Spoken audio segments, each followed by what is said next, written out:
বন্ধুরা, আজ আমি আমার বাচ্চাদের শেখালাম প্রিপোজিশন কাকে বলে। প্রিপোজিশনের বাংলা মানে হলো অব্যয়। প্রি শব্দের অর্থ পূর্বে এবং পজিশন শব্দের অর্থ অবস্থান। যে ওয়ার্ড নাউন বা প্রোনাউনের পূর্বে বসে সেই নাউন বা প্রোনাউনের সাথে বাক্যের অন্যান্য ওয়ার্ডের সম্পর্ক স্থাপন করে তাকে প্রিপোজিশন বলে। যেমন he is fond of music.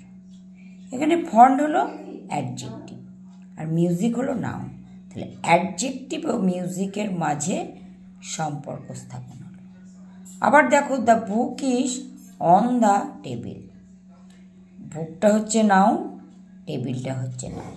এখানে অনটা হচ্ছে সম্পর্ক স্থাপন করলেই প্রিপোজিশনটা বসে।